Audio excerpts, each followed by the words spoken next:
So, more analysts are saying the economy is coming to a soft landing from a high of 9% inflation last year. Do you believe that number? No. 9%? No.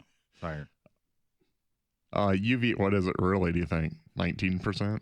17? That's probably 15 or 16. 15? Yeah. UVA economist Dr. Robert Barone doesn't think so. He writes in Forbes that he sees a recession coming and says he's got a mound of data that agrees with him. Do you?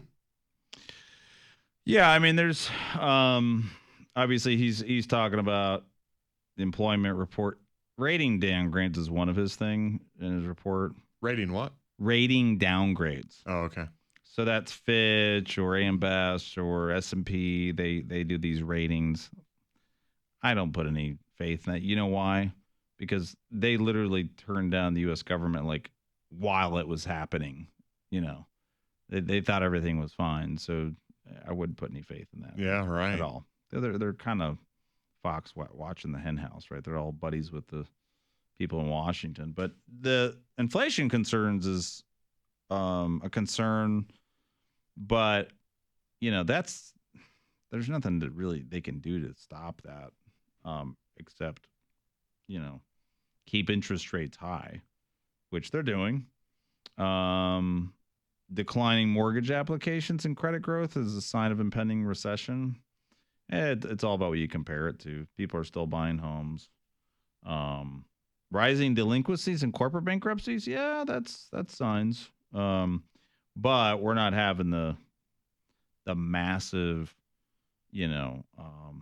bankruptcies and delinquencies like we did in 2006 and 2007. It's not even close. I know, but do you think we're headed that way? I mean, it's hard to know. Not that you've got a crystal ball and you're Nostradamus, but no, I don't think we're headed there like this 6 months or year. It's going to be hard to tell.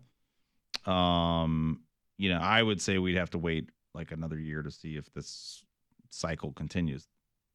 I mean, it's at this pace, there's still a lot of money out there. There's still a lot of money that is financing. There's still a lot of money circulating in the economy. People are still buying properties and real estate. And I keep waiting for the housing market to crash a little bit. I mean, my son wants to buy a home, and I'm like, not now, dude. Well, I mean, wait another year or two. Jobs still are the biggest issue in the economy for growth.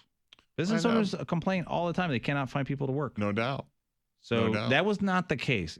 Circle back to 2006 and 2007, and specifically early 2008.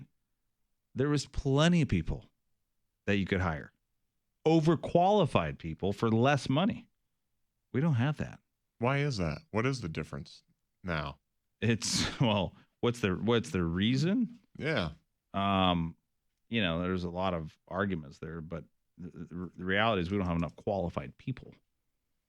I mean, that's kind of the big issue. We don't have the skill level that is needed for these jobs that we need. So like white collar. There's plenty of service jobs out there and plenty of people that will fill those jobs if somebody want to work. But we have the government competing. Actually, there's not. They struggle finding. They struggle too. Entry level. But the biggest competition is the government. Sit at home. We'll pay you a paycheck. Food stamp, SNAP, welfare, free health care, free cell phone, free housing, free. There's the answer. The government did this. Free, and then why don't you come to work for about $35,000, $40,000 a year? Work 50 hours a week. Work your tail off. I mean, you'll have some pride in what you do, but they can make more. They can make 50 to 60 grand a year with all the bennies.